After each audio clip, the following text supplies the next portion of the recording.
you better. Cause you want this, I want this. Everybody in this, what should have it? Stop illusions, it's in your hands. Show yourself, reveal it to them. Yeah, you better. Take the time to recognize it. You won't leave me even if you tried it. You're the artist, and the mess, and happily become the new in your hands.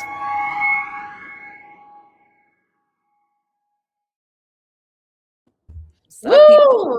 All right, y'all. This is so exciting. Welcome, everybody, to the first official hot seat with Elisabeth Carson. Welcome, y'all. Today, we are going to dive into some juicy things. We are going to talk to Elisabeth Carson herself about a lot of stuff. A lot of stuff that we've been wondering. A lot of stuff we've been wanting to know. How are you today, Elisabeth? How you feeling? What's up, Rissa? How you doing? How you doing, girl? I'm good. I'm ready to get into this. I'm excited to see all these comments come in. We got a lot of people joining in the chat.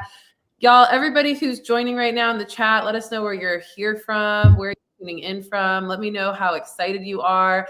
And let's just get the questions flowing. If any of you have questions for Elisabeth that you have been dying to ask her, that you have just been wanting to hear her talk about, we're talking about false prophets, why relationships are broken in 2026. We're talking about energy vampires and anything under that scope. So if you've got questions, if you're dealing with any of those situations yourself and you want this wisdom, this tea, this support from Elisabeth, then load up the chat, y'all. Load up the chat. My name is Rissa Vibes, and I am going to be interviewing Miss Elisabeth on all of these juicy details. So I'm super excited to just jump right in. Are you ready, girl? I am so ready. I'm just trying to see why we can't see our Instagram comments in the comments on YouTube. Yeah, let's make sure we get everybody in here. We're going to go back and forth, guys. We'll go back and forth from Instagram and YouTube because I'm not seeing, or I'm trying to pull it up on my phone, but maybe you can see it, Rissa, on your phone live on Instagram. Yeah. Let me look it up real quick. We want to make sure that we're answering all of these amazing questions, and I already see them in the chat. Yeah. I got YouTube up, so we got Facebook. Any of you joining from Instagram, throw some stuff in the chat so that we can make sure we see you guys pop up before we get into this, because we want to make sure everybody has a chance to talk to Elisabeth about these things. Okay. You know what? We already have a question. And, I think that it's going to be important to just preface that these questions are really about Elisabeth. So I really want to hear your take on your own experience through this. But we got some questions coming in. How have you been managing things since being newly single? What has helped you kind of step into being single? Let's just jump off from there, because you're on the market, honey. You're a free woman. No, guys, honestly, okay, so how is it going from, being married to being single? Well, it's been quite a ride. Something happens when two bodies connect with each other, right? So when a woman and a man, or a man and a man, or woman and woman, whatever it is, when they get into relation with each other, then they become almost neurochemically addicted to each other because it becomes the norm. So, the nervous system gets used to the other body being there, always, all the time. The brain gets used to whatever is going on within that relationship, whether it be toxic or not. The brain, if it's toxic, then the brain will get neurochemically addicted to that toxicity. And if it's not toxic, then the person is that's still their constant, right? So their brain and their bodies still align with that. So when that breaks all of a sudden, then it almost feels like, especially for a woman, because we are way more in our limbic part of our brain, which is our emotional center of our brain. So it's like when that connection gets severed, it's like we lose ourselves almost, because it's like a piece of us is missing, because a piece of us that was always dependent upon that other body is not there anymore. So our brains go into fear mode and search, and we're like, oh my God, I'm just, that's why people jump from relationship to relationship. That's why people, you know, after a big breakup will go to the bar and just drink their sorrows away, you know, because they're trying to get rid of the pain from the body and the nervous system and the brain being so used to that person being there that they're trying to regulate themselves through that person that's not there anymore through external stimulus that is never good. Because here's the thing. You have to be able to process the pain to get rid of it. So if you keep pushing it down and if you keep pushing it away, then you're never going to get rid of that pain. You're going to keep attracting the same person in a different skin suit because you haven't healed your wound that attracted the breakup in the first place. So if you're jumping from person to person to person to person, then you're never going to end up in a healthy relationship, period, point blank, because you never addressed yourself. So how is it going from marriage to being single? Well, it's been a whole process for me. It's been extremely freaking painful, but I've sat in that pain. And since I sat in that pain, I'm not carrying it every day with me anymore.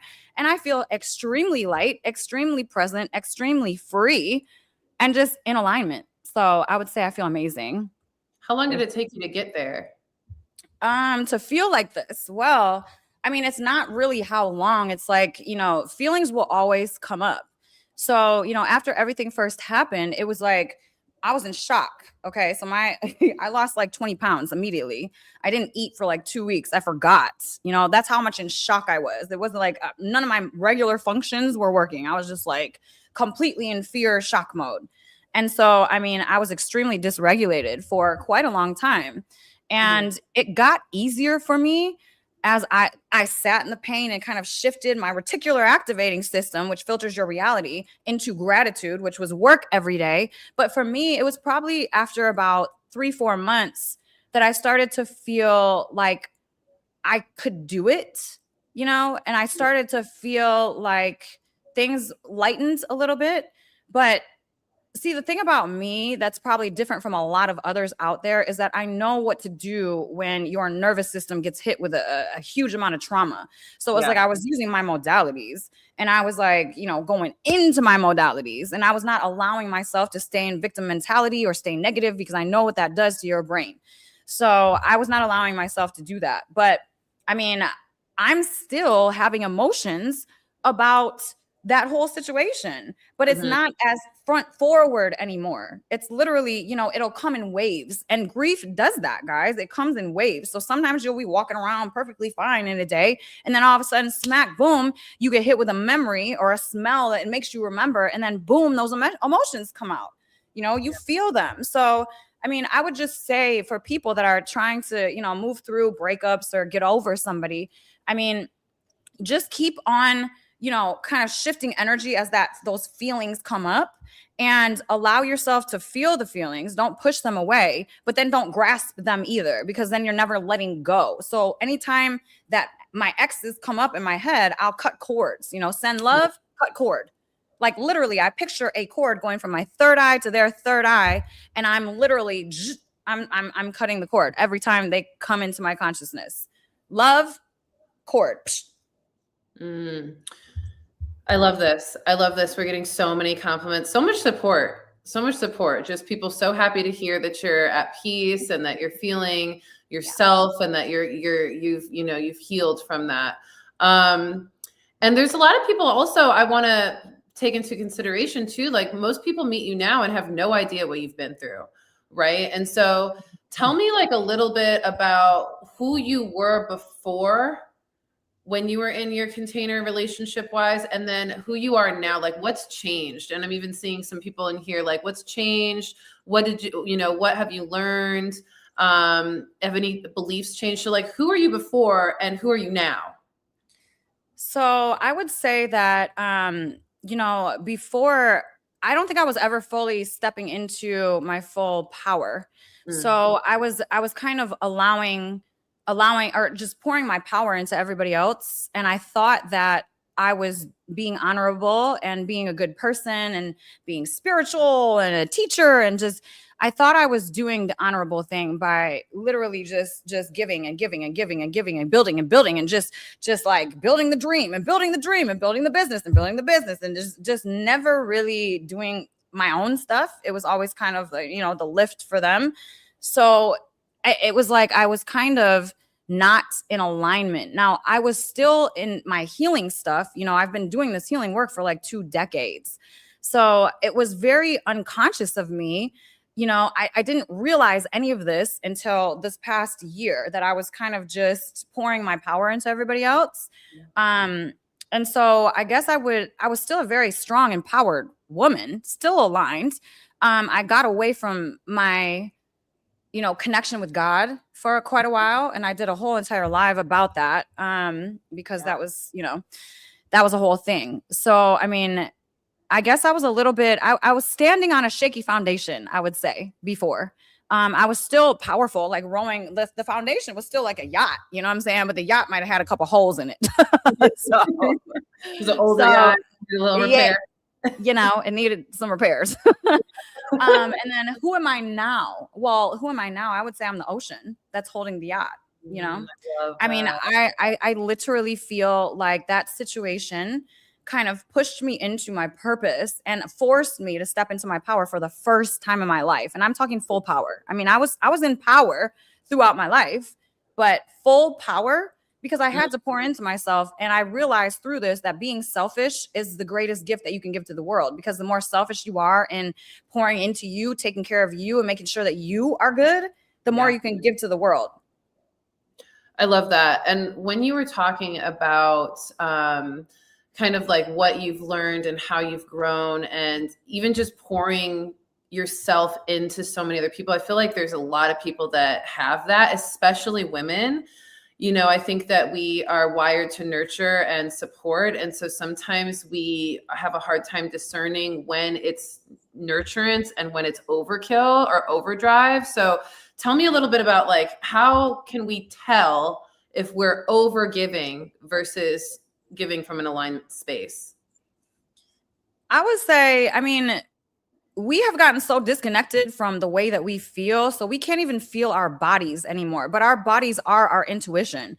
So, I mean, if you're waking up and you're feeling like you don't want to be awake and you're tired, then something is wrong in your life. You know, something's going on. You should wake up every morning feeling empowered, ready to go. You know, so if that's like the first sign for me, if I'm not in alignment, if I'm waking up and it's like, here we go again, you should never feel like that. You should feel very excited about your life. So, I mean, there was a point where I started to wake up and just not like things, like, here, I gotta do it again. And then it's like, I don't know. It just starts feeling very heavy. You know, things start feeling out of flow instead of in flow. It starts, you know, we get out of our feminine when things aren't in alignment. When we're over giving, we are not in our divine feminine energy. We are in our masculine energy. It is for us as divine feminine beings to receive, not to be forcing and pushing and hustling like the man is supposed to do. So when a woman starts to get into that mode, then that is not the mode that the woman should be in. That is not alignment. That is not in your divine feminine. That is not the way that we are naturally supposed to embody this life in this third dimension. So it's like, if you're feeling like you're forcing things as a woman, then you're overgiving. For a guy, you know, it's different. Guys don't really they do, they overgive, yes, but it's like it affects a woman more so than I feel like a man. If you don't appreciate a man, that affects the man more. You know what I'm saying? Like, if a woman needs to appreciate the man needs to feel appreciated, and then that man will overgive and give and give. But the men, I feel, in my personal opinion, I mean, I'm not a man, so I don't know, but a man loves to give. You know, that's all he wants to do is please his woman. He loves to give. So when he finds a woman that helps him to stay in his divine masculine and you know, in just supportive, right, nurturing, then that man is going to give that woman the world, you know? I love that. Yeah, you know, when we're in that off kilter masculine feminine energy, it can be hard to see through that fog until you kind of remove yourself, or until you have somebody that's able to see that outsider perspective and kind of shake you out of like the overgiving or the misaligned energy. You kind of touched on it, but do you think that, you know, this overgiving or this kind of draining yourself for other people, is that what you think women keep getting stuck on? Like, Is that the main thing that they're getting wrong about feminine energy, is like the amount of give and receiving? The amount of, I'm sorry, you got to ask that again. Yeah, it's okay.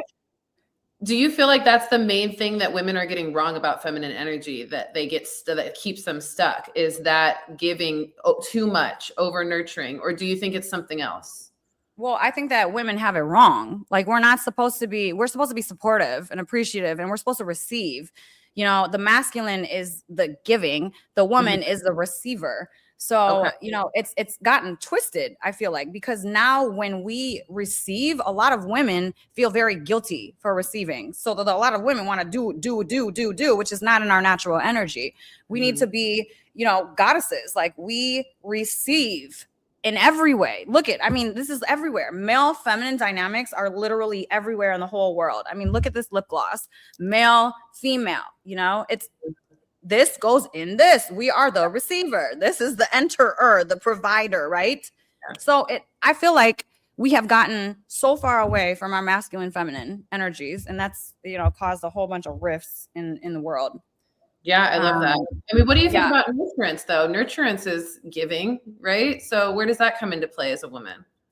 Nurturance is giving, yeah, but that's natural to us, and I think that that's always what we need to do. Mm-hmm. Yeah. So you think that just is more natural, and then when you're over giving, it's when you're drained, and that's how you can kind of tell. It's when you're forcing things. When you overgive, you're forcing. We don't need to force. There needs to be no resistance within, you know, our flow of energy. Well, let's talk about men for a second. You know, I know I've heard you talk about how men aren't the enemy. It's the wounded masculine energy that is the issue. What do you feel like the difference is, and how does a woman tell what's in front of her? You know, if this is a wounded masculine, or if this is a man, like a real good, solid masculine energy?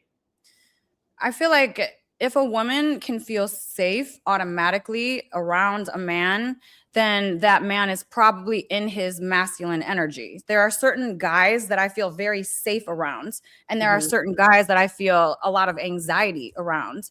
So, you know, there's, you know, I would say that is the first key to knowing that a man is in their masculine. If that man is calm, like the energy, you know, I mean, you can feel it. Like if they're not dramatic, a man needs to hold space. So the man is the container, and the woman is what is within the container to provide the life throughout it. So the man holds the container of the woman, right? This is how it's supposed to be. So a woman, you know, needs to feel respected, safe, honored, and able to express all of herself. Right. And that's what a lot of us, as we don't feel safe to express ourselves because society calls us crazy. You know, when we're going through things, society calls us crazy. Doctors call us crazy because we go to the doctor, and when we have anxiety, and boom, they're slapping us with SSRIs. So, you know, it's not respected. It's not respected that our emotions have not been respected in society. And so a masculine man in his true masculine energy will allow the feminine to go through the whole whirlwind of her emotions and be able to hold space for that. And that creates the safety for the woman. And if a man can do that, then a woman will literally open up everything. I mean, we are the expanders, you know, we're the multipliers. We bring life into this world. So if you can create a safe space for us, we will multiply everything you got. Yeah. Do you feel like you can feel safe in the beginning, and then that changes? And when it does, what do you think is happening there? Do you think it's like the man kind of shifting, or do you think it's something else that might be a little harder to recognize? I think that when people get into a relationship, there's always a mask there. And it's not even a conscious mask. It's not even like a mask that you're trying to put on. It's trying to be your best self for your partner, right? So that's the mask that goes on when you get together with somebody. It's not that you're trying to be toxic or you're trying to be fake. You're just trying to be the best that you can. You're trying to show up nicely for the other person. Here's my question though. What happens in that relationship when things are not easy? Because that's when you're going to see that true person. See, a lot of relationships, you never go through things. You know, you never go through worldly issues. And so you're not tested ever until that worldly crazy issue comes. And then you're going to see who that person really is. Because I can show up, the worst person in the world can show up and be the most honorable, intelligent, awesome, friendly, nice person you could ever meet when that person is in a good mood and when things are doing good. You know, that person will show up awesome. But try when you throw a whole bunch of drama, a whole bunch of disarray, a whole bunch of crap at that person, and then you see that person break down. That is their true self. That is who you want to see before you enter into a marriage. Because once you enter into a marriage and you haven't seen the darkest part of your partner, you don't really know your partner, period. So, I mean, there's always a period of time with masks on. You know, you got to go through some real shit to be able to see the true self of the other person, period. Yeah. So you're saying it's not really about people pretending. You don't think people pretend? I mean, I think some people pretend. Yeah. You know, I think some people pretend to try to get the girl, try to get the guy. Some people absolutely pretend and put on a fake face. Oh, I got this. I got this. I got, you know, lies. That's a whole different type of human. But I don't really interact with those type of humans. I don't come in contact with those type of humans. I come in contact with the more conscious humans that are trying to be their best. But, you know, it's still, honestly, are you going to show up? Let me ask you. Let me ask everybody out there too. Are you guys ever going to show up to a brand new date not at your like 110% if you really like the person? You know, I'm showing up looking the flyest I can ever look, especially if I'm really attracted to the person. If I'm really feeling like this could be that person, you know, I'm in search for my life partner, so I don't play. You know what I mean? Exactly. So that's the test. That's not the test. That's not the test. The test is when things fall apart, how is your partner going to act? Yeah, that's the test. So you guys have questions? Ask questions. Let's see. Yeah. Oh, they want to know everything. I'm just trying to see what you want to actually answer. You want me to read them? I mean, some of them. Let's just see let's see. Okay, we're here. We're talking about everything now. So I'm wondering, you know, a lot of times the term narcissist gets thrown around in relationships and things like that. What do you feel like is valid in that trending topic, and what do you feel like is not really, is kind of bullshit? Like where are we at in the narcissist trend? Break that down for me from your experience and your wisdom. Okay, so this whole narcissist thing is really that word is being thrown around very heavily right now. And I just want to say that we all have narcissistic qualities. Now, if you want to classify somebody like in psychiatry as a narcissist, I mean, that is like a different brain structure than a person that is not a narcissist. So there's literally a category of a narcissist, and there's a category of a not narcissist that has narcissist qualities. And we all do, right? Because narcissism is like everything's about us, but we want things to be about us. Let's just be honest and transparent, guys. Okay. All right. So we have to allow and admit that we all have these qualities. Now, do we choose to act in these qualities is the question, you know? And if you see a narcissist, in my mind, like they don't even realize what they're doing. They can't even see themselves ever. Never. It's like you're literally talking to a wall. You can be telling this wall like the sky is blue, and they're like, no, it's not. They'll deny and deny. I mean, they can't see it because literally their brain is being lit up in different parts than another normal person's brain is. So, you know, how do I feel about the word being thrown around and what is valid and what is not? I mean, I don't really think that matters. I think what matters is if you feel like you're in a narcissistic dynamic, then get out of it. That's what matters. It doesn't matter if you are clinically a narcissist or not. How do you feel with the person that you're with? Are you walking on eggshells? Are you in fear? Are you scared to say what you need to say and be who you are? Well, then you're probably with a narcissist or a person that has a ton of narcissistic qualities. So why do you want to be in that in the first place? You know, or just somebody who's broken and can't interact fully with another person, can't really establish that connection and companionship. And no matter what that answer is, yeah, I guess it's just, it is what it is. Get out of there. I'm seeing a lot of questions in the chat about your intuition, specifically around your previous relationships. Do you feel like your intuition gave you signs? Did you ignore your intuition? Like, how did your intuition play into your relationships in the past? Wow, I wasn't really, the red flags turned green. I was like, oh, no, I'll make you pink. I'm gonna make you pretty. Yeah, so that is like such a journey for so many of us. It's like, you know, we see these things happen. I mean, I can only speak from being a woman, like and the women that I talk to. I don't know how this is for guys. So guys, if you want to, you know, type in the chat how you feel. Like when you see these qualities at the beginning, you're like, you know, you kind of feel like, oh, well, they're just, you know, they're having a bad day. You're always making excuses for the behavior, right? That you see the red flag. Like the first flag that you see, you should address that flag. You know, can I live with someone that's like acting like this? Because when somebody shows you their true colors, you have to believe them the first time, not the third time, not the 10th time, the first time, because that's where I've been wrong in all my stuff. It's like, I see the flag and I'm like, oh no, it's green. It's totally fine. It's fine. It's never going to happen again. It always happens again.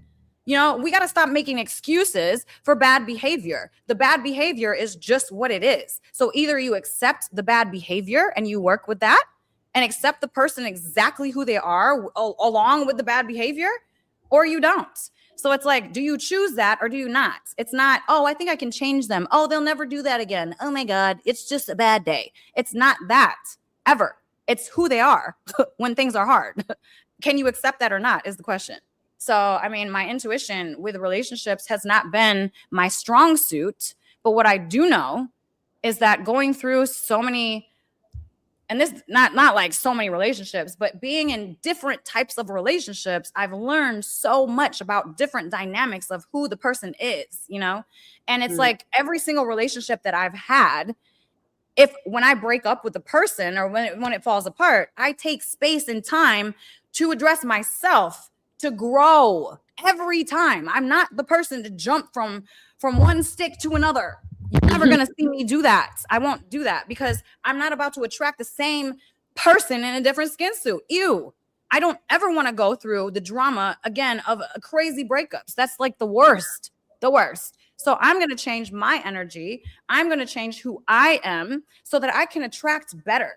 And you know what? Every single time that I've done that, I've attracted better. You know what I'm saying? Or like not better, but what I needed in that moment of time for my life personally. It's not better. No one's better or worse than anybody. There's only levels of consciousness and awareness. So, I mean, it's not better. It's just I attracted what I needed in that moment in time for myself in my life. Yeah. What do you feel like the moment was when your intuition or your awareness clicked into like, it's done? It's done. And these red flags are no longer going to be painted pink. This is done. Was it an intuition thing? Was it a circumstance? Was it a both, like awareness and intuition? Like when did you know? Honestly, for me, word is bond. I don't know if that's a Detroit thing. I mean, you're Midwest. You're like Detroit, you know, Riss of Detroit guys. Yeah. I don't know if that's. I don't want to piss any of the Detroiters off. I'm Battle Creek, y'all. I don't claim Detroit now. I know better, but I am from Michigan. Okay, look though. No, I'm saying it's like if I give you my word, yes, then my word is bonds. Like I will put myself in all types of crazy situations if I gave you my word, because that's just how I am. I can't remove that pattern within me. That's just, and I don't really mind it because I feel like I'm a very loyal person. So, you know, when I give somebody my word, my promise, my everything, then that is my bond. That is what I'm doing for the rest of ever time until it's like literally shattered to the point where I can't do anything about it, you know, or something weird happens and something affects my child. You know, it's like certain things that will break that word bond, you know, but not much. So, I mean, my intuition, I saw things, and I saw things, you know, quickly. And I saw things all throughout, and I saw things recently, and I knew so many different times, but I gave my word. So that was it. Yeah. Let me address this. Let me address this right here. Okay. Dang, let's talk about it. So guys, this right here, This creates separation. Like, this is what I don't understand. I don't understand with people. If you're following somebody, right? Figure out what your intention is. Do we want love and light? I think that the people that I try to attract want love and light, connection, community, peace, love, healthiness, being present, being in connection with God, right? Like, that's what I think my people want, right? So if there's a group of people following a person and those people are becoming more separated, you know, they said racist. That some of these people that are following this person are becoming racist now. And I've seen it, a lot of it. Mm-hmm. That is separation. That is the opposite of wholeness. That is the opposite of love. That is the opposite of what we're supposed to be doing here. Yeah. Racism, I'm sorry, guys. A little bit of victim mentality, because what you're saying is that you feel like crap and your life is hard because of the way you look, because of external situations. You know, you're releasing your power when you feel like that, right? When you blame external situations and things for the way that your life is. And people are going to get triggered by this. But guess what? This is just reality. Okay. So here's another part of that. We choose, I believe, in my belief system, we choose to incarnate into this life as whatever, as a Black woman, you know, as a Asian man, we choose our paths for specific reasons. So if you choose a path to incarnate as a race that, you know, is looked down upon on this unconsciousness of this planet that we're going through, because there's still racism, it's so crazy to me. But if you choose that, there's a purpose and a reason for that. So you chose that hard road, probably so you could live that and you could transmute that energy and become very aware, and then start to transmute all of that negativity of the racism and start to work that energy and turn it right into love, peace, connection. But if you like, okay, sorry, it fires me up because I'm right there. It's victim mentality, and I get it. It's hard. How do you guys think I feel? I was literally born in South Korea to Korean, I don't know, parents, I don't know, and got shipped to America to a white family. White people didn't like me. Asian people didn't like me. Black people were the only ones that accepted me. And then when I got with my ex, it was like all of a sudden Black people attacked me and hated me. And it's just so crazy. So how do you think I feel for the way that I look? You know what I'm saying? So we all choose these certain things just for a purpose and a reason. But when we get mad and like, oh, well, screw that person because they're Asian. Like, I can't believe you were the Asian girl. Come back this way. Like, come on, really? That's what we're doing? That's consciousness. That's love. That's community. That's trying to help the world raise awareness. Come on. Are you serious? Like, are you for real? That's the problem. It's we're releasing our power. Stop releasing your power to the external and take your power back and say, hey, this is the skin suit that I incarnated in, and I love it. And my life is great. Because guess what? Here's another thing. If you want to blame external sources, right? If you want to say, oh, well, you know, they're racist. They treat me, you know, and it's true. People do treat others badly because of the way that they look. The people treat me badly because of the way that I get it. It happens. But it's like, okay, allow that to happen because it's their problem, not your problem. You know, their racism, their bad treatment of you, their negativity towards you is their problem. It's not your problem. And if you embody your power and you like just understand that that's just a person and their shit, then it's like, okay, they don't control my reality. I control my reality. And then if you're following a person that is spreading negativity and separation out here, then there is an issue with that. Don't you think? Yeah. Come on. Like, hello. That's what I'm saying. Open your eyes, people. So do you think that some spiritual leaders genuinely start with good intentions, but then kind of get corrupted by influences like money, fame, ego, or other organizations that cause this? Or is this something that's just festering and then finally can thrive once it has a certain amount of energy to pull from? Like, the separatist energy stuff? I think that there's so many different things that can happen. I think that if a person is not fully rooted in who they are and done a lot of healing work and extremely aligned with God's source universe, then once they get the money, the fame, the attention, it's just going to exasperate their ego.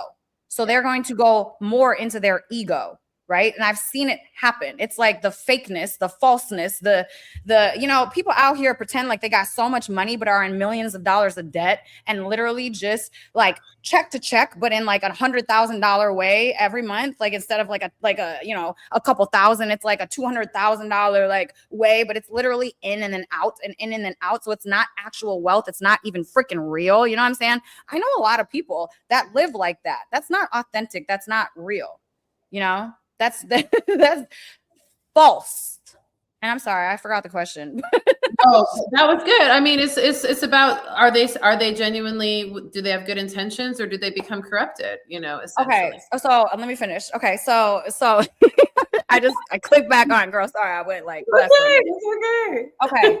So I feel like, yes, that can. So if a person is not rooted, yes, that will activate their ego more so. And then I've seen it too, where I don't know, we can get a little metaphysical here, but I honestly do believe that if you are open, right, and if you have like a bit of darkness in you and you're not walking in the lights always, then you're more open to the darkness coming into you, right? And almost, I wouldn't even say entities. I don't know about that, but I know that I've seen this happen. Darkness will come in, and then it takes over. And then it's like the eyes, like they're no longer there. It's like the soul is gone. It's like dead eyes, there's no life in there anymore because I feel like the darkness can take over, And so I don't know if it's an outworldly thing. I don't know if it's an entity thing. I don't know. But I think that when something can happen to where darkness can come into somebody and take over in a different way. So I think that that's kind of separate than someone just being pulled towards ego because they're getting all the attention that they've ever wanted because they're truly a narcissist and truly that's all they care about. So they're literally going to talk about anything they can possibly talk about to be able to go viral, to get the attention they need, because they're feeding off of that. So there's that person. And then there's also the person that could, something could come in. And I think that if you're very open, then it's easier for other things to come in and take you over maybe. And then I think there's others that truly do the work, truly want to heal. I mean, listen, let me talk about one person that I've met in the past couple months, and her name is Sister Jenna, okay? I have not met any human like this before in my life. She has like Mother Teresa energy. When I met her, it was like I've never felt so held in a motherly way ever. And I didn't even, I just stood next to her, And now I've literally I feel like she's like my mom. I love her. But that shows me that there are people out here that are living, connected to this world, but above it. I feel like she floats above this realm and reaches down to help people. So there are definitely amazing people out there doing great work for people purely out of spirit. Purely out of love, purely out of peace, purely out of, I want to help the world, but it's not many, guys. So be careful. Yeah. Some of the comments on Instagram, racists or others that are separatists, they're miserable and they age bad.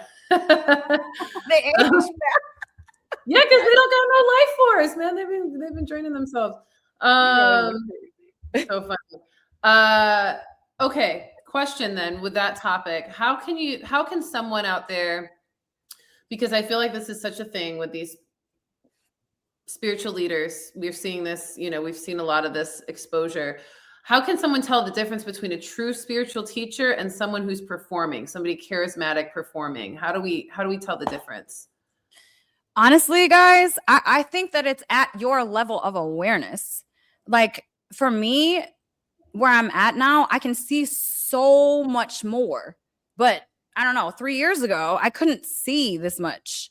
Now it's like, oh, I can open my eyes and really see. So I think what it takes is more awareness of self, because everything externally is just a mirror for us anyway. So it's like it takes us to recognize us in another to see, right?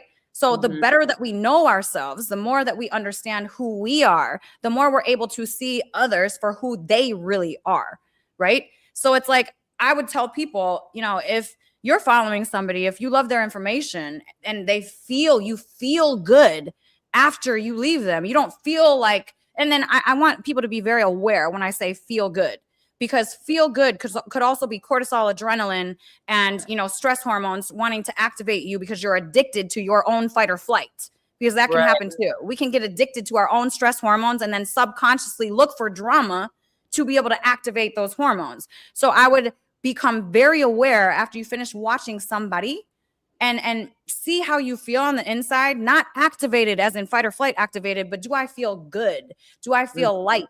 You know, do I feel love, connection, peace? Do I feel, you know, ready to go take on the world and motivated?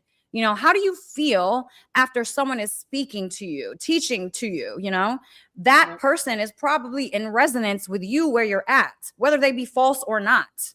You know, I would just really go inward and ask your intuition if this is the right teacher for me, because there are so many fakes out there and people that are spreading racism and freaking just, it's just there's a lot of that going on. So you just have to be careful. But if it's still, even if you want to follow a false prophet, who cares? How does that false prophet make you feel? How does that false prophet, you know, add to your life? If that false prophet is adding greatness to your life, then what's the problem with following the false prophet? You know what I'm saying? Hey, Elizabeth, you're just gonna have people just go follow these false prophets? I'm just saying, if it's making your life better, do it. What if it's making other people's lives worse though? I don't know about that. I don't know. Well, okay, so there's two parts of it. There's an underlying energy of a false prophet, and that underlying energy is ego. That underlying energy is darkness. So if you still grab the information, you're still getting that hint of that energy, because that's the foundation of what they're speaking, right? It's them. If they are dark people, if they have negativity, narcissism in their ego within them, then by you listening, you will grab some of that darkness. And by you resonating with a false prophet, that means that somewhere within you, you're mirroring that. And you have to figure out what that is. That's some serious stuff, you know?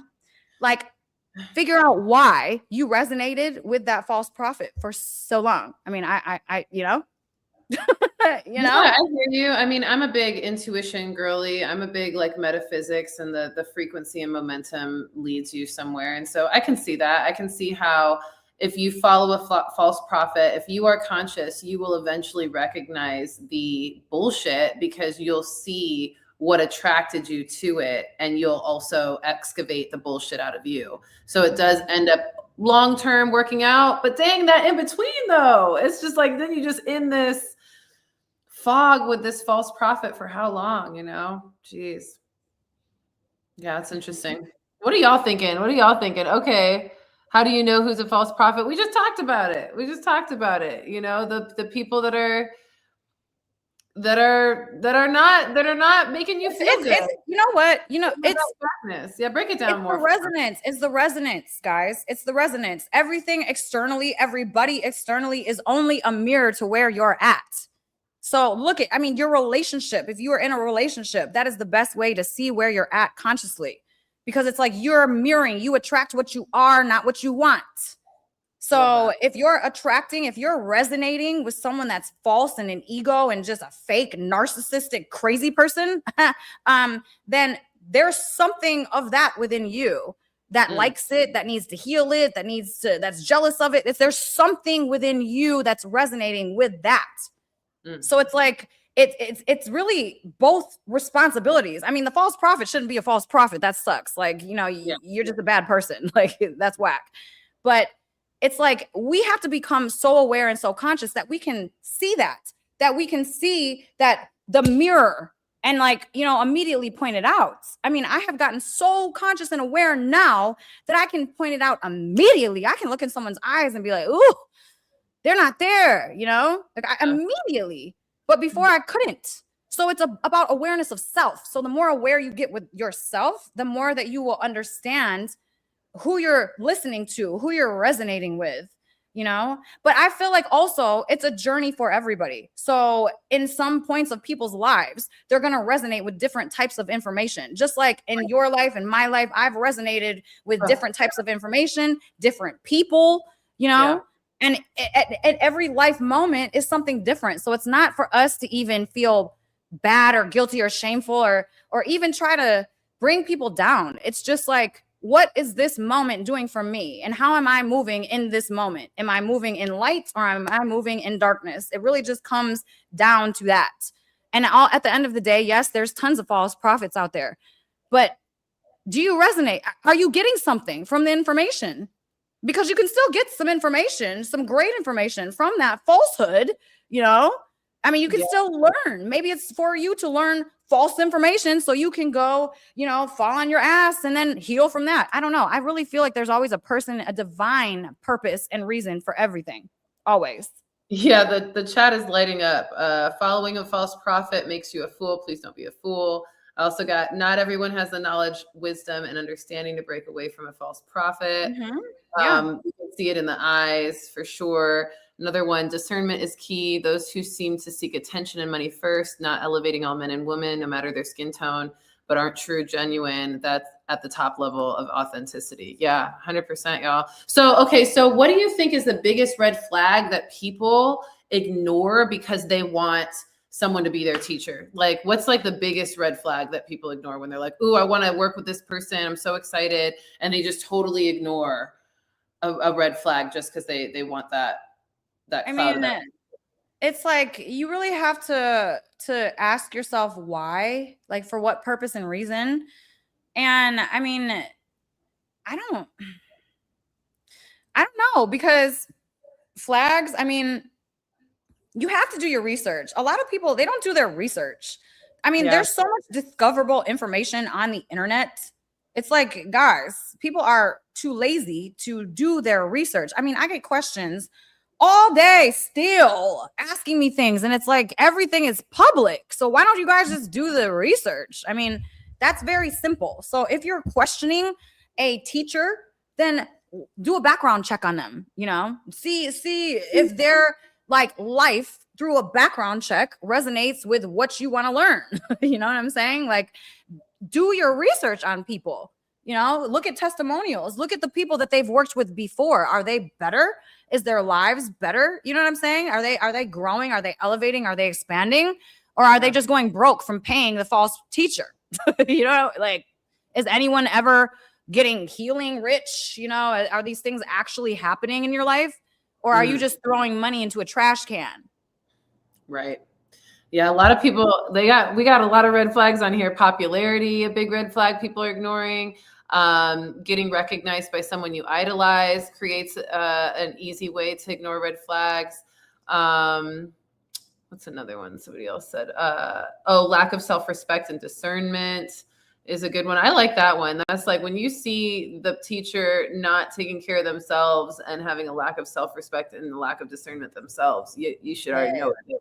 You should know what it is. Yes. That is that. Thank you, whoever that was. Shout out to them, because that's the answer.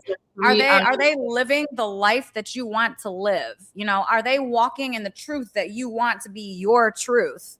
You know what I'm saying? I know a lot of people resonate with me because I'm very open about my past and my past experiences. So a lot of people have walked down the roads that I've walked down, which is why people resonate with me, because it's like I came from this and I've built this. So if I can do it, then they can do it. And I can help them get there because I did it myself, right? Through action. And it's all over. So like, you got to watch that, know that, see that.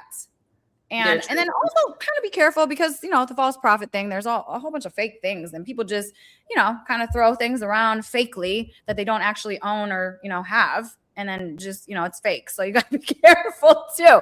Careful. Discernment, y'all. Intuition, discernment. Do you think that, I mean, you kind of alluded to this with the false prophet thing having like some value and you just take what is the information, but do you feel like it's possible for someone to be teaching the truth but not actually embodying that in their personal life? Or do you think those two things can't coincide? I mean, to a point they can teach about it, but if they're not living it and it's not actually within their life, then if you question them about it, they're not going to know the answer, and they're probably just going to pull bullshit. And then when you check their bullshit, you're going to be like, oh, that's not even real, because they don't even do that. I like this comment. I it's funny. I need 5 I need 5 or I need 5M. You can learn from a frog that people are green.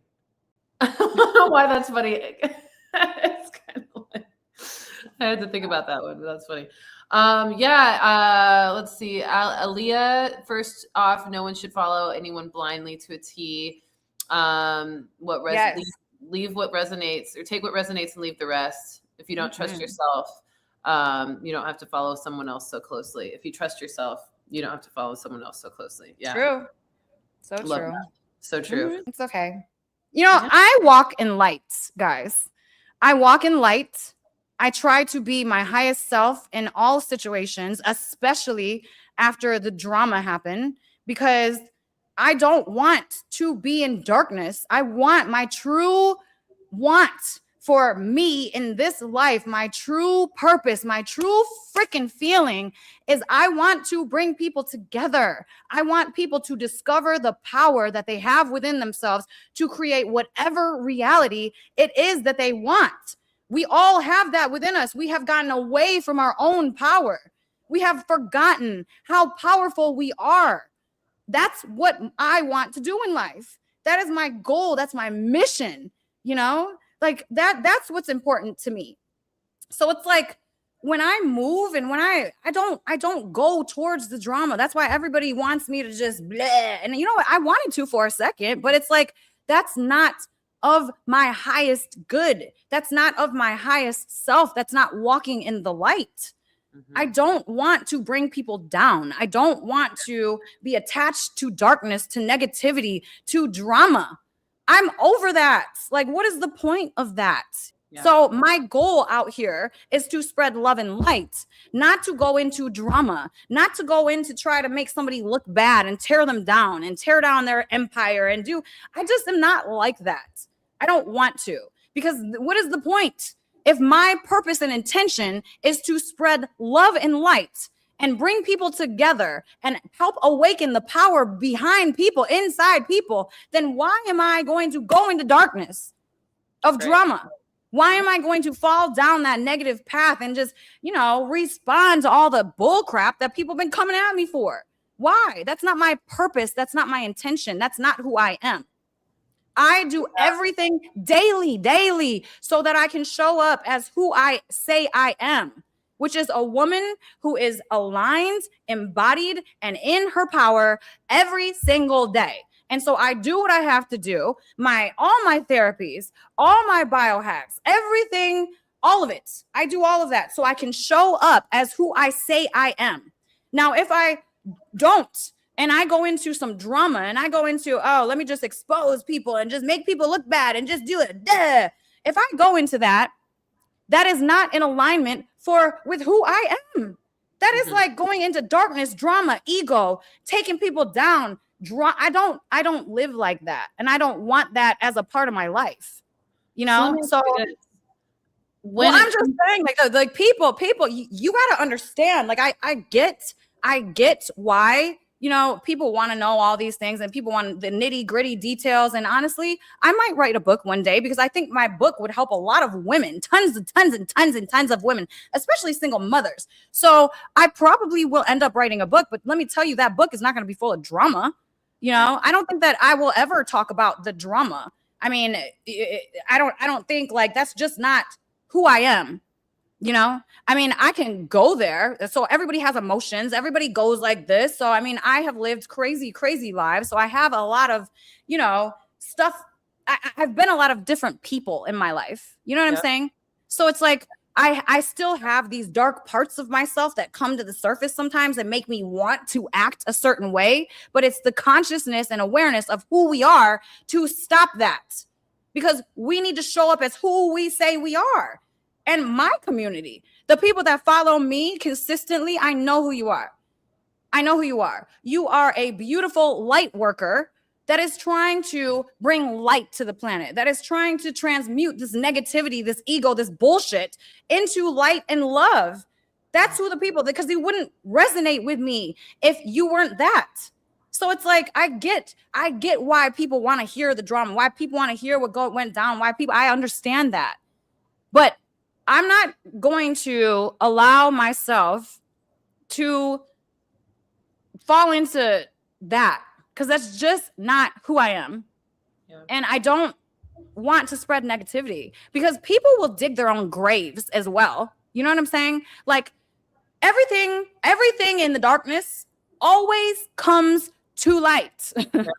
It just might not come to light as fast as you would like it to come to light, but everything from the dark comes to the light, and everybody's going to see it. You know what I'm saying? Because it always gets exposed. Whatever is in the dark will always come to the light. That is just the way the world works. That is the way the universe works. You know what I'm saying? So it's like, that's what is happening here.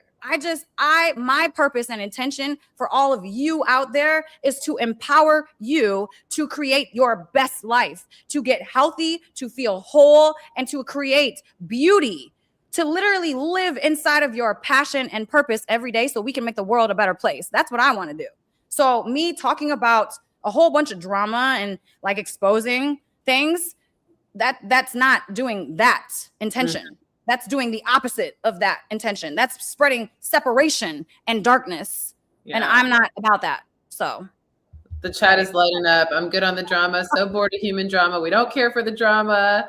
And just appreciating you for that perspective and that mental level that you're on. I do see some comments too, about the truth and like wanting to share the truth. And so what do you feel like is the difference? Do you feel like it makes sense to still share the truth and bring light to the truth? Because we see this a lot. We see this a lot in the culture of, podcasts highlighting a lot of the agendas and corruption and society and all these things, exposing the truth, and kind of coming at people specifically with that, right? Do you think that helps the climate, or do you think it hinders it? Or is there some kind of discerning factor on what helps and what hinders that? The difference between exposing truth and revenge or attack or drama. You know what? That's a good question, because, the whole P. Diddy thing, it's like, there are some bad people out here, getting away with the most, Right. And so that's a great question, because let's see, let me think. So I really feel like, yes, the truth will always come out no matter what. The truth will always come out. And yes, it is good for the truth and the darkness and the evil to be exposed, but it's not up to certain people to expose that truth. So there were a lot of people that P. Diddy abused before people started talking about it. But guess what? That darkness came to light, right? Because people started to come out about it and talk about it. So it still came to light. So it's like, I just feel, I feel into all the things that I do. And I also feel like if I were to go down the road of, a truth-telling book, because I could tell the truth about a lot of people. I mean, I was in the modeling acting industry for a very long time. I know a lot of people, so I could say a lot of truths, but it doesn't resonate with my energy, So like, for me personally, I don't think that it doesn't resonate with me to do that, because I just know what that would cause. And I just don't want to be a part of the drama. I don't want to be a part of that, but I do believe that it is very important for people to tell truths and to be honest. And if it's burning within you to speak your truth, by damn sure do it. It's just not, a burning desire in me to expose my truth about the people that I know, because I know what that would create. And I don't want to be known for that. I want to be known because I'm helping people expand their consciousness and find their power. I don't want to be known because I expose the truth on so many people, like that chick back in the day, Superhead. You know what I'm saying? Like, I don't want to be that. That life is just not for me, but it is for some people, and that's perfectly fine. you know, and I think it is good for people to expose truths. But here's the other side to that. Like I said, I probably will write a book at some point. You know, it's not going to be filled with drama, but I'm going to write a book because I know it will help women, specifically single mothers. Okay. So it's that, yes. But as far as, you know, falling into some dramatic, you know, tell all, oh, well, I'm going to expose all these dirty little secrets. Like, that's just not in my vibration, you know? Yeah. I love that. I think that's so true because, yeah, we are in a culture where people are exposing a lot and it can go left very quickly. So it sounds like you're saying people need to check in with themselves. Is it actually in their purpose? Do they feel soul assigned to share that truth? And have they checked in with how to do that in a good way? Well, here's what I will say. So, okay, here's to that. I had a burning desire within me to speak my truth about my life, to speak my truth about, you know, getting arrested, to speak my truth about being a party animal, like drinking all the time and doing drugs, like speaking my truth about these things. That was my burning desire. And it still is, to speak my truth about my life because it's mine to share. You know, if I start oversharing about others, then I'm sharing other people's lives. That's not mine to share. I want to share what is mine to share, which is my life and how I got to where I'm at now compared to where I was, because I'm not fake out here. I really lived the life I lived, and I really am standing in my truth embodied today, and everybody can do it. So that's the burning desire in me. That's my truth. You know, my truth is not wrapped into exposing people and trying to tear them down. Yeah, it's I love that. Exposing myself so that I can inspire others to do better. So yeah, I love that. I love that. Okay, what we got on because we got the chat is going crazy. They said not Diddy. Yeah, we're talking about everything, okay? We talking about everything over here. That's what you get in the hot seat, y'all. That's what you get. All right, this is raw truth, super unfiltered. Know what I'm saying? We hitting on everything. We have so many things we could get into from that.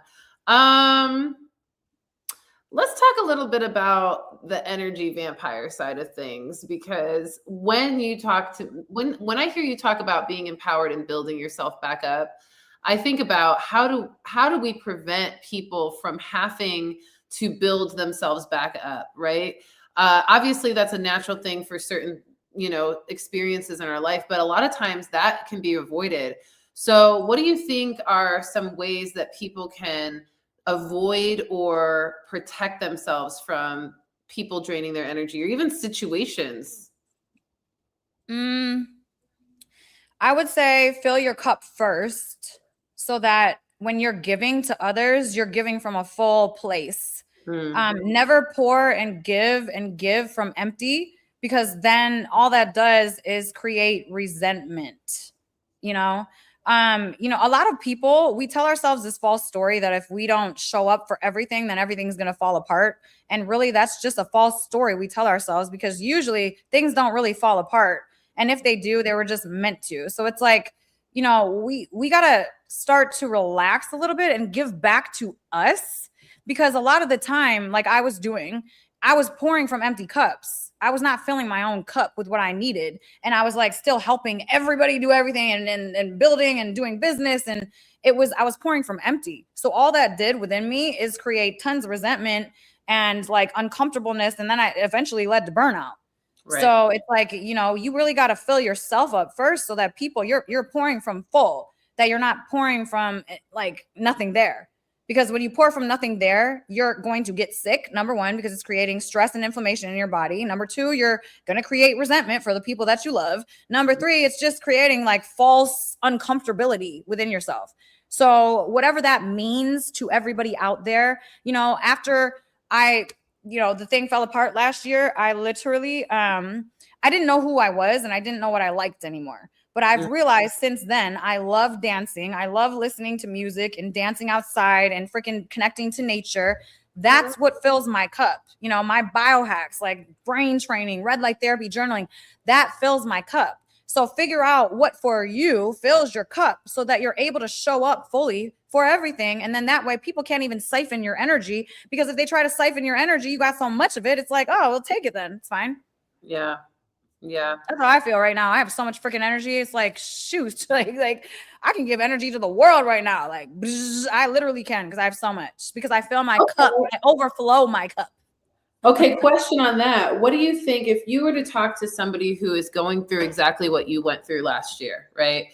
And they're feeling like they just got out of something, their energy's drained, they don't feel like themselves, they're feeling the pain of a closed off, end of a relationship, whatever. What is like the number one biohack that you would suggest that like fills up their cup the quickest? Do you have a quick cure-all for that you could think of?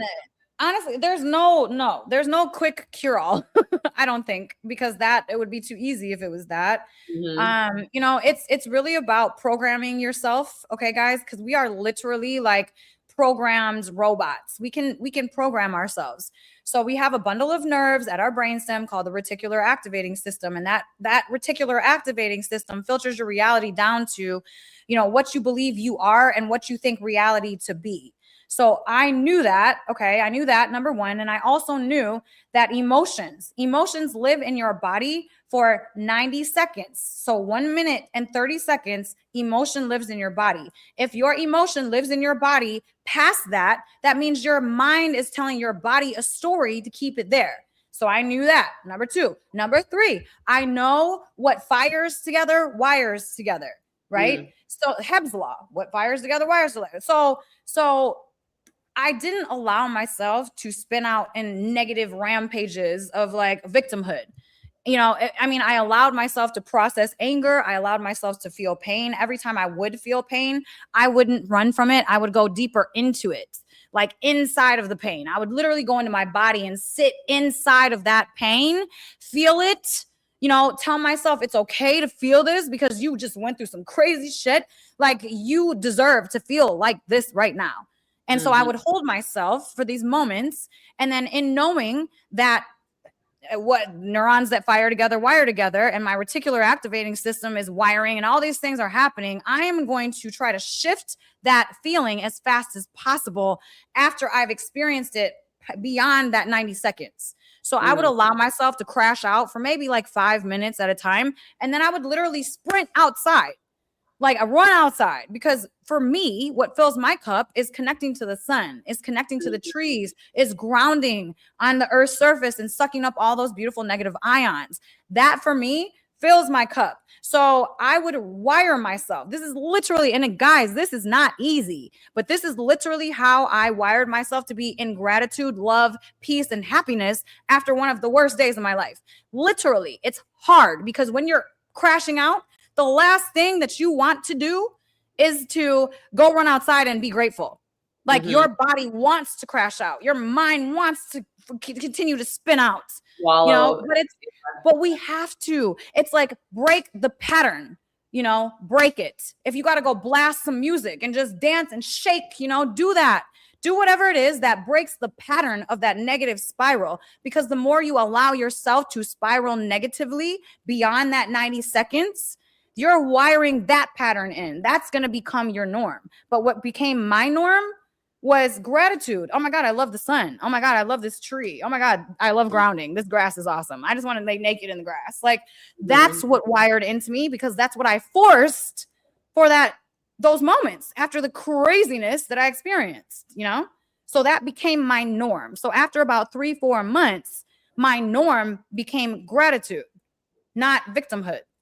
But it's work. You have to work on it, you know? Yeah. You just said something so interesting there that I caught. You talked about how you had to force yourself into the positive timeline. But earlier when we were talking about getting into the timeline that you didn't enjoy, you also had to force yourself to give beyond what was natural. So it sounds like both sides require force. And so if you've forced yourself to give more than you're able to, and you've forced yourself to ignore red flags, and you've forced yourself to go against your natural, authentic expression, then it makes sense that you would equally have to force yourself to jump onto the positive timelines where you're supposed to be, because you've got to counteract all that momentum you built, right?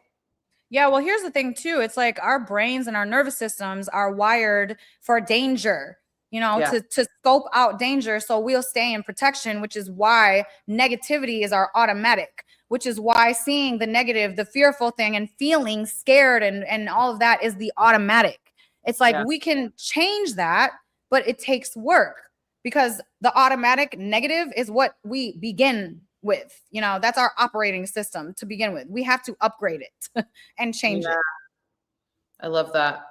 I love that. The chat is loving this. They're saying nature is a vitamin. Do what works for you. Let's go, girl. Self-love first. I love that. I love that. Laying naked in the grass is definitely a vibe for sure. Grounding outside. Lots of people appreciating the grounding. Yeah, I think that's so important. Okay, so we could go a couple different directions. I feel like we could go in the direction of, more of the masculine and feminine dynamics in the collective, or we could do like a rapid fire for the last 30 minutes of just questions that you can answer from the list I have, and we'll just see what happens. What are we thinking? What are we thinking, chat? First person to shout it out in the chat, either rapid fire or masculine, feminine. What we got? Be quick with your fingers, y'all. Be quick with your fingers. Yes, that is so true. Melissa said, every day we have kids, we stay in protection mode. Very powerful.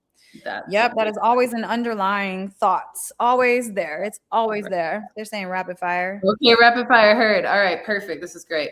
All right, we're just gonna go for it. Your quickest response, no filter, and your quickest, your quickest kind of response. I don't really have a filter, but let's see. I don't know why I had to say that. I don't have to say that with you. Can an energy vampire genuinely love you? Yeah. Okay. I think so. Yeah. Okay. Do people fall in love with someone or just with their potential? You could go a little bit beyond yes or no, but like as quick as you can. Yeah. I think that it's all about awareness. We fall in love with potential when we're unaware. When we become aware and conscious, we understand that potential doesn't exist, that the real is the real. And so I think that that's just an awareness thing. Okay. Now I will never fall in love with potential. I won't. Okay. Because that doesn't exist. That's what you want for them. That's what you want for them. Explain that. Yeah. Potential in somebody, seeing someone's potential is literally what I want for that person. It is not what that person is. That person is who they are. The potential is above what they're doing right now. So it's creating this false narrative in your mind about somebody. It doesn't exist yet, So you got to be real. They want that too. So if they don't want that too, they're not going to reach that potential. Is that what you're saying? Exactly. And you never know. That's the same thing with ignoring red flags. You have to take a person for who they are today and accept. Okay, real love is accepting a person exactly as they are, where they're at on the journey that they're on, for the good, the bad, the ugly, and the toxic, and all of that. It's literally accepting and loving them exactly where they're at. So if you're falling in love with someone's dreamy potential that they could be, then you're falling in love with a reality that's not real. So it's like, come back to reality, bring yourself back down, see the person for who they actually are, and then choose that. Never choose potential. I'll never choose potential, ever. I love that. That's a big one for a lot of people, I think. And that even goes into like the spiritual teachers you choose, the relationships you choose, the friendships you choose, the collaborative partnership. Like that's huge. Solid advice. They're saying, okay. Yeah. Okay. Let me find some more. So, okay. What do you think destroys relationships faster? Betrayal or lack of accountability? I think they're both kind of one and the same almost. It's like, it's one of the same. I think both are really bad. I mean, yeah. Betrayal can be healed. It's very hard to heal that. But lack of accountability is almost like an unwillingness to see yourself. That's almost like not healable. When you're betrayed by somebody, it's like you can work with that person I think, in most cases to kind of create trust and create that connection again. But when someone is unwilling to take accountability, they're unwilling to look at themselves. They're unwilling to change. They're unwilling to ever admit their faults, like, their faults. Yeah. I would take a betrayal over the accountability thing. Yeah, Tiffany said, in order to commit a betrayal, you are already failing on accountability. That's facts. That's facts. Yeah, I love that. Shout out to Tiffany. Somebody has rapid fire questions from the chat. How many tattoos do you have? Oh man, hold on. Let me count. 1, 2, 3, 4, 5, 6, 7, 8. 1, 2, 3, 4, 5, 6, 7, 8. I think I have 8. I got 8. Oh man, I thought you had more than that. Mm-mm. Okay, we're learning over here. Is there such a thing as real love? You answered that. Okay, this is kind of a funny one from I Need 5. Would you rather be ugly and rich or poor and beautiful? I'd rather be rich and I think ugly and rich, to be honest. To be honest, bro. Like, oh no, man. I'd say ugly and rich. That's funny. What's your reasoning? What's my reasoning? Yeah. Oh, look, because you can look. You can buy beautiful. you can buy beautiful. That's right. Oh, snap. That's funny. Okay. That's a good one. Oh, that was a good one. I Need 5. Great. Okay, they're asking. Oh, okay. Favorite quote. What's your favorite quote? Do you have a favorite quote? When you change the way you look at things, the things you look at change. Wayne Dyer.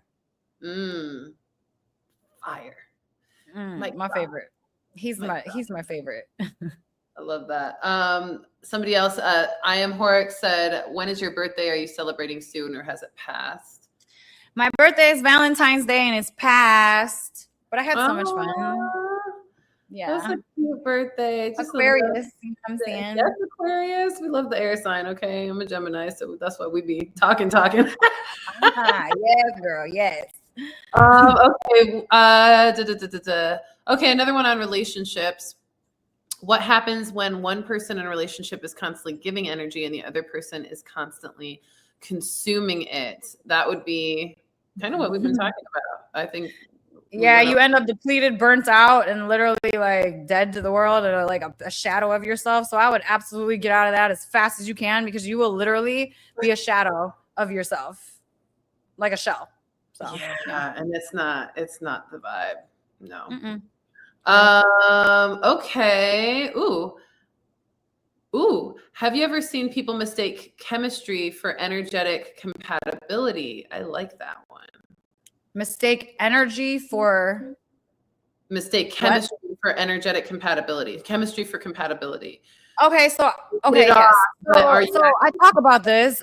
Like, if there's a spark, within you and another person, and you feel like, ooh, that like, oh, like that, for the most part, could be your stress hormones just coming out. And that's what fight or flight, like that butterfly in your stomach, and you're nervous and like you're kind of like, ooh, that I feel like is kind of like a sign of that it's not supposed to be, because that butterfly, the nervousness, I mean, honestly, I really feel like who you're meant to be with, you're supposed to feel so comfortable and safe and not activated. It's like you can feel an energy with a person that you're connected with, right? But it's not an activated energy. It's not a nervous energy. So I think a lot of people, they falsely think that the spark is chemistry, and they will feel like that is for them, when really it's like hugely toxic for them. I mean, I experienced this before when I had the butterflies in my stomach and I experienced that before, and it was one of like super toxic. It was super toxic. I can relate to that. Actually. Yeah, I would. Yeah, just check in with yourself and See if you're the type of person that gets addicted to fight or flight, because I was for so many years and I didn't even know it. But I always was attracting drama in my life. So if you're always attracting drama in your life, you need to ask yourself why that is. Okay.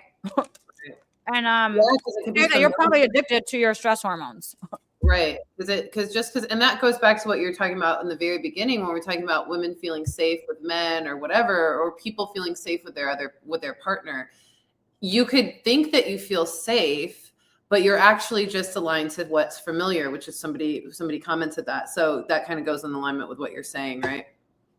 Mm-hmm. Mm-hmm. Yeah. Okay. What about, I got some fun ones from the chat. First of all, I Need 5 says, thank you for being open with us. Y'all are both very beautiful women. Thank you, I Need 5. We appreciate that. What Joshua says, what is your favorite place in the world and why? Cambodia, because I felt more at home than I ever felt before. I went to the floating city where people literally have homes on water.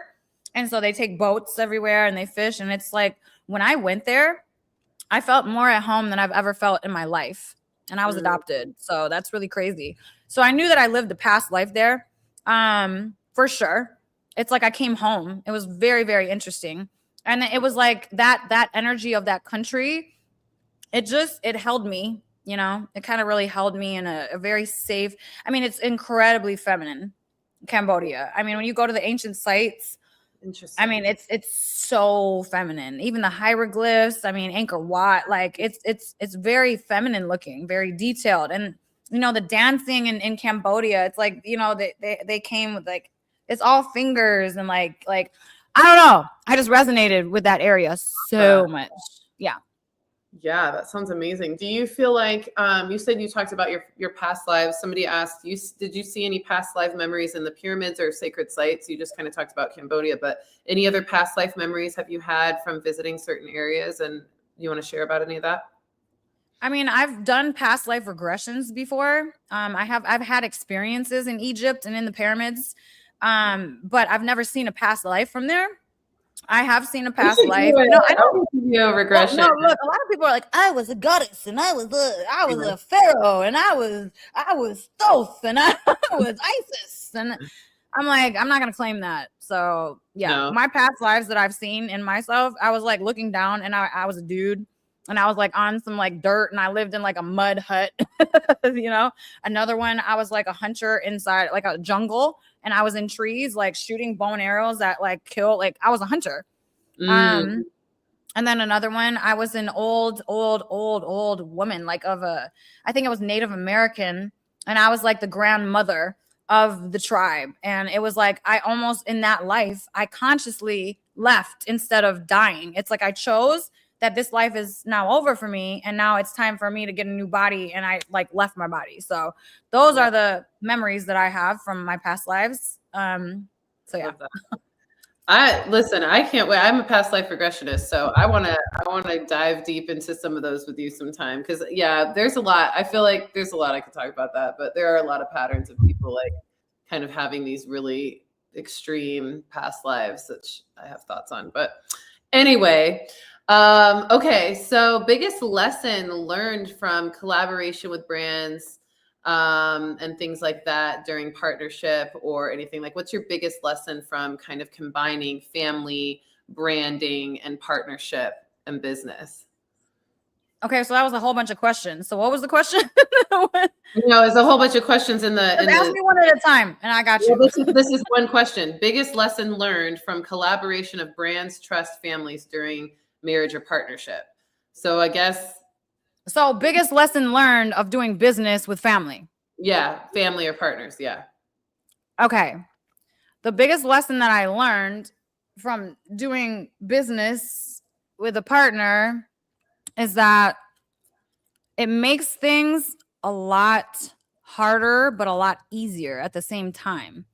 So it's like there's so many benefits to it, but then there's so much that ties in with that. So it's like, are you willing to risk your relationship through a business? So it's really like a personalized decision on everybody's part. It's like it can be done, and it can be done very well, because I feel like, you know, in a lot of my relationships, I really, you know, it was a partnership. Like I was always like boosting and boosting and building and building. And, you know, it was always that.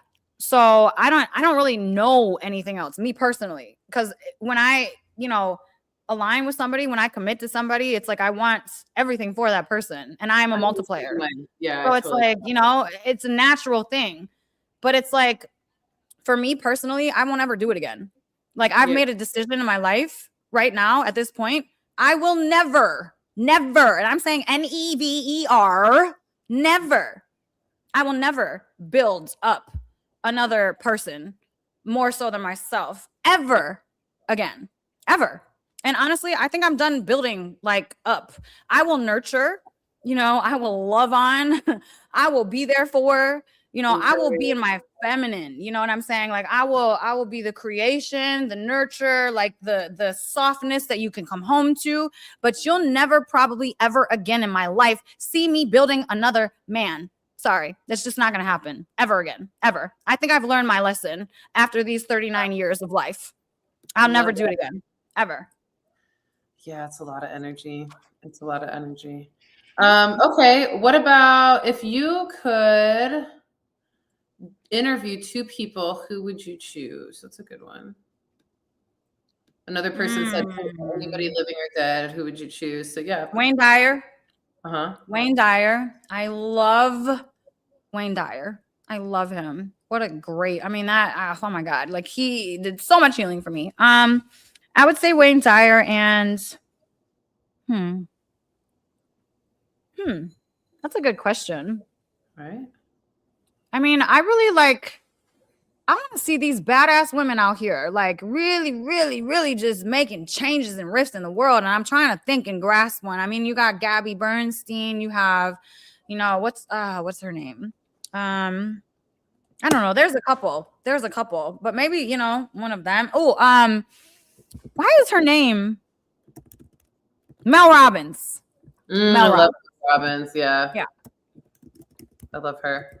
Okay, Mel Robbins and Wayne Dyer. I like that. Okay. Ooh, if you could change one flaw in human nature, what would it be?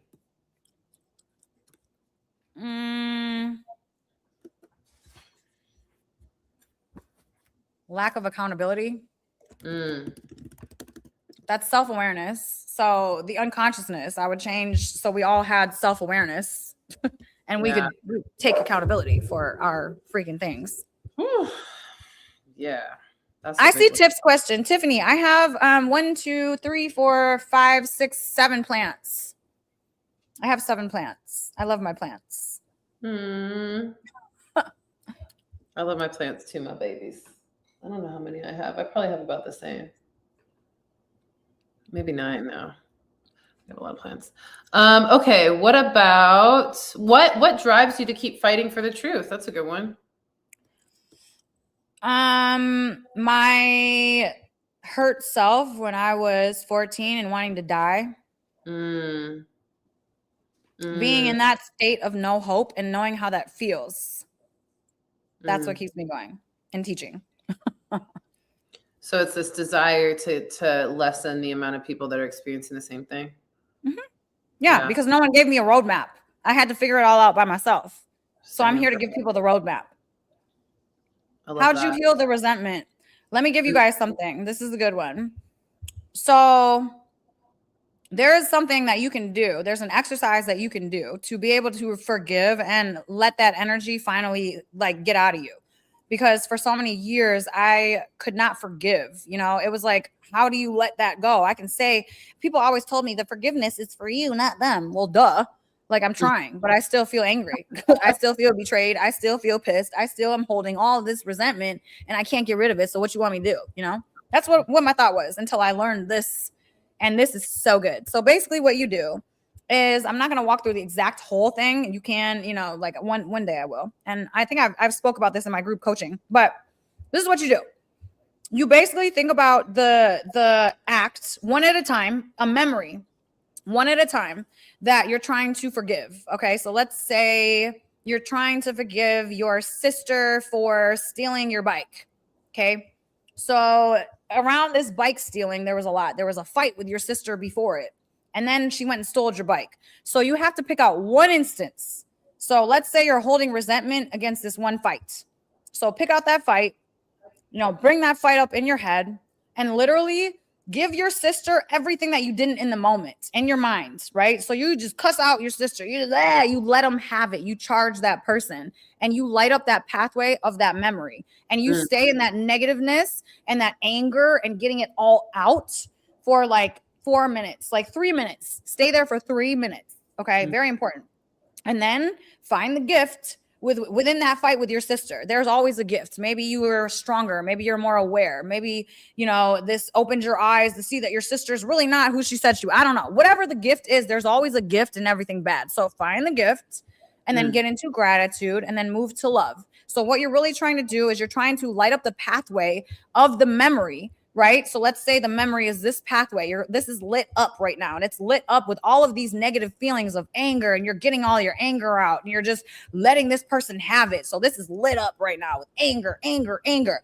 Now what you're doing is you're flipping that, you're transmuting that anger energy into love, gratitude, and happiness. So now that pathway is being lit up with gratitude, with love. And if you can literally neurochemically get your brain to release the chemicals through this pathway, then you will let that go.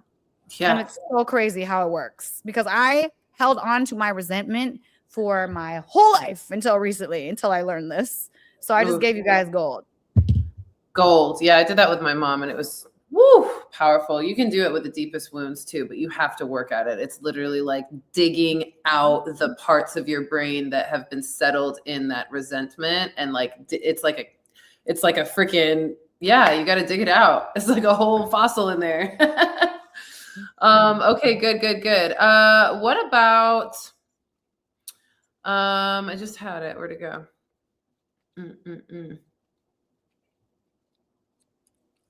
Where did it go? I don't know where I went. But, do you have conversations about astrology and cosmology, and how has that supported you? I do have conversations about that. I do feel very connected to outworldly things. And I feel very connected to the sky, and I feel very connected to the moon, and I don't know. I mean, I'm not like a specialist in it. I don't like sit and research it all the time, but I do know that I embody a lot of qualities of an Aquarius. And I do feel like everybody is imprinted from the moment they are born with some type of gravitational force because of the way the planets are aligned in the sky. So I believe that kind of within this matrix does stamp you with certain personality characteristics, whereas someone that was born on a different day wouldn't have. So I think that's part of the program, part of the matrix. So I think it is something cool to look at and look into, because I think it does align with who we are, like our birth time and place and all that. I think it matters. But I'm not a specialist in it, but I do think it matters. And I think it's very interesting and in alignment. And I think it's in alignment because of when we're born, we're being hit by different cosmic rays, different cosmic energy, along with gravity and everything that's, surrounded here. So, yeah. Yeah, the spiritual becoming physical, and the portal that is created energetically when that happens through all the cosmology. I love that. What was your biggest fear when you decided to put yourself first? I love this question. Shout out to Adila Bay. It would probably be like being seen. I think that was like a thing. Like I think that's a subconscious fear for a lot of women. Is like we're subconsciously kind of afraid to be seen. So we overcompensate in the workplace sometimes, that's like the feminist movement. I feel like a lot of feminists, there's overcompensating their nature, Yeah. So, I mean, I don't know. I don't know. How did you overcome that? Overcome what? Sorry. The fear of being seen. Okay. I go off on little spouts and then I get distracted. Okay. How did I get over the fear of being seen? Okay. I mean, I'm still getting over it.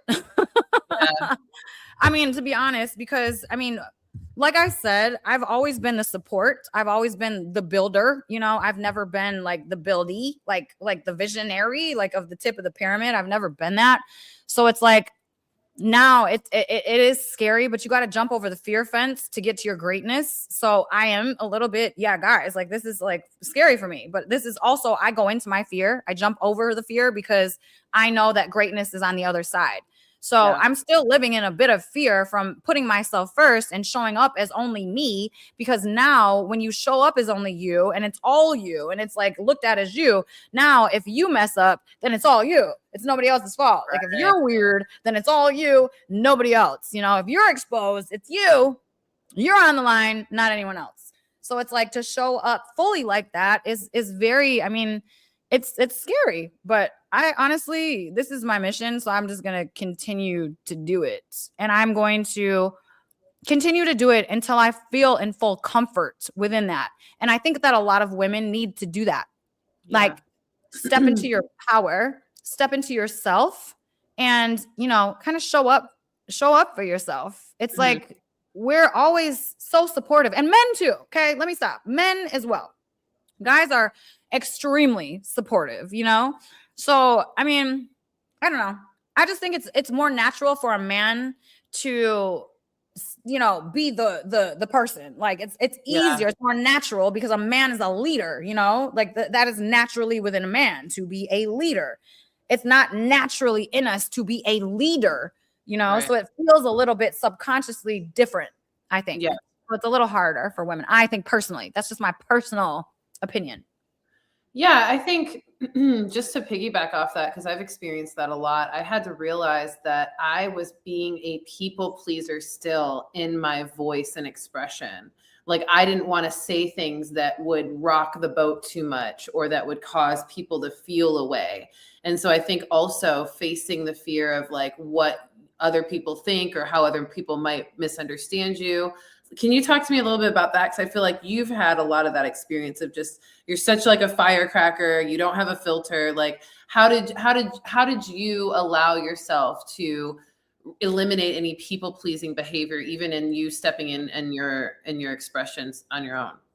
Well, it's boundaries. So it's not compromising your boundaries. So it's making sure that you have very strong boundaries and sticking to that and not allowing any of those boundaries to go down, because you're teaching people how to treat you through your boundaries. So make sure that you have very, very, very strong boundaries. I mean, it's all about boundaries. Yeah. Yeah. I love that. Everybody's saying great advice.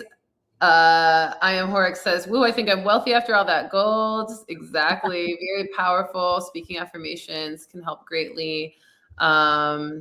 Yeah, lots of support in this. Shout out to Jennifer. What's up, Jennifer? I love you, girl. I was in Bali with Jennifer. She's an amazing tapping teacher, guys. Sorry, I just saw her in the chat. I just had to shout her out real quick. Oh, yeah, I love that. Okay, we're down to our last 10 minutes before we close. What are some of your biggest key points from this conversation? False prophets, what breaks relationships up in 2026, and energy vampires? What are some of like the things you want everybody to take away with them? If they can remember anything out of what you talked about, what are the couple things that you want them to remember? I just kind of like stream whatever comes through me. So I don't really even know what I talked about, but if you ask me a question, I can answer it. I don't ever remember what I say. I just kind of allow it. Yeah. I was just kind of like mentioning like those three topics. What are the three, like, what are something you would want to say that you haven't said maybe on each of those three topics, or something that you feel like is most important? But we can kind of ask a more direct question. So I would say if you're talking to someone who has been through what you've been through recently, what are some of the biggest things that you would tell them to do right now to get to where you're at? What are some of the biggest transformational things from where you were to where you're at that you would want somebody that was going through the same situation to know and hear? I mean, I would find a pattern breaker, whatever that is, not a toxic one, but like something like grounding, something like going for a walk, something like blasting music and dancing, just break the pattern. Because if you fall into the pattern of toxicity, negativity, and darkness, then it's way harder to climb out of. So in moments of awareness, like I was talking to one of my clients today, and he was noticing, because we all go through this, guys, like our lives and journeys are never just like this. It's always like, you know, we're up and then we kind of fall off, and then we're up and then we fall off, and some at a bigger scale than others. But it's in those moments when we notice ourselves kind of falling down and falling off. It's like, you know, I was talking to my client. He was like, yeah, I know, you know, in these moments, I know that I'm, you know, not doing what I need to do. And so I asked him, well, what are you doing in those moments of awareness that you're catching yourself and noticing you're slipping? What are you doing? And he was like, oh, well, just thinking about it. Well, do something instead of allowing yourself to have that awareness and then rolling with the unconsciousness. So when you're catching yourself in these moments of awareness, if you're triggered, you know, and you're like, oh, you know, what do you do when you're triggered? You could go tap. I mean, Jennifer was just out here. You could do EFT, emotional freedom technique, tapping to get out of that trigger. So break the patterns that are not serving your highest good as quickly as you can. Break the pattern with awareness, with whatever that fills you up, that makes you feel good, you know? I love that. Okay, chat, we're closing out shortly. I want to know from the chat, what are some topics you want Elisabeth to talk about for next hot seat? Because we're doing this every Tuesday, y'all. Every Tuesday, 6:30 p.m. Eastern. You can find us right here live, and I'm going to be asking Elisabeth all the juicy questions. So what are some things that y'all want to hear from Elisabeth on for next time? And I'm going to read them out loud and see what her reaction is. And we'll pick the ones that are the best, get the best reaction. I see a question. What is an accomplishment that you're most proud of and why? I love and that. I would say my son just got, I think he said, Gabe, how many A's? 6, right? How many A's? Anyways, my kid got 6 A's, and then and 3 B pluses. So he's my greatest accomplishment. My son is. Love son. that. I love that. We're live. All right, time to read comments. Gabe, go away. Yeah, read comments. Gabe. Help me out. I loved you guys together. Thanks, Dorsey. Yeah, we're doing this every Tuesday night, the hot seat at 6:30 p.m. Eastern. Okay, so people want to hear about your travels. People still want to know what happened. We talked about that. Okay, she's not going into the drama, y'all. We love Gabe. Maybe she'll write a book about it, y'all. Yes, we love Gabe. Yeah. Show that to the whole world. They do love you. I know a lot of people want to hear more biohacking stuff, so we'll definitely be talking more about that. I know a lot of people want to be hearing about more of this like masculine, feminine dynamic stuff, which they definitely put in the chat for more of that. More astrology stuff. Cool. I can bring some astrology chat to the convos. I'm an astrology girly. I'm learning Vedic right now, actually. What else? Okay, plant medicine. You're so handsome, young man. Is so beautiful. Yes. Thank you. We need some more comments on Gabe. Yes. Come say hi. He's not a little kid anymore. I know a lot of y'all saw him at the award show. He's not a little kid anymore. He looks like grown and handsome, and it's like tripping me out. Come on, show him your face. He's so cute. He's so handsome. Your face. I can't see it. Oh, I still can't see my little bubbles in the way. You got to move over. Oh, go move over this way. What? Oh, look at him. So handsome. Yeah. Okay, sorry guys. I gotta shout out to the baby Gabe. boy. Love Gabe. Love it. He's my greatest accomplishment, guys. This one right here. So yeah. Okay, we got what's something you think a man and woman should do to have a successful relationship? That's a good one. We can end on that one. That's a nice wrap up. People want to hear more tips. Okay, cool. What is the question? What is something you think a man and woman should do to have a successful relationship? I think that all expectations, like everything, should be put out on the table prior the agreement to be together. I think so. Like I'm talking like, what do you want in life? You know, how do you want? He's stealing my neuro gum. Like what do you want in life? Do you want kids? I mean, it's just good to throw all that stuff on the table so you can look at it and say, hey, do we align, you know, with our goals, with our intentions, with our family values, you know, instead of being in something with somebody And, 3 years down the line, you figure out, oh, they don't want kids and I do. And now you got to break up because it's like a thing that everything should be talked about for sure from the beginning. And then also, I would suggest this before marriage. Like, make sure that you go through a crazy life situation so you can see how the other person reacts inside of like the relationship before you get married. Because like I was talking about at the very beginning of this, you don't know a person until they've gone through some shit in their life, and everything is falling apart around them. That's when their true selves show up. Our true selves don't show up when moments are always good. Our true selves show up when moments are tested, when we are tested. That's who we really are. In those moments of everything being hard, it's never in moments of peace, love, happiness, and greatness. So, do you think it's a red flag when somebody can't tell you what they expect?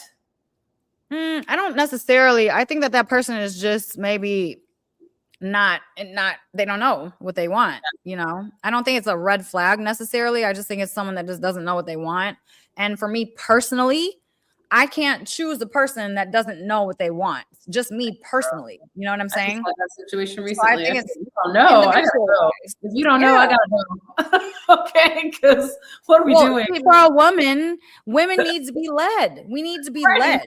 Like I don't want to make decisions. I don't want to be in my masculine all day. That makes me exhausted and literally hate my life. So like I want you to lead me, and I want to be led, and I want to be protected, and I want you to make the decisions. I literally just want to follow along like a fairy and look at flowers and smell flowers and dance along behind you. That's like literally what I want to do in my relationship next. I don't want to lead. I don't want to do that ever, ever.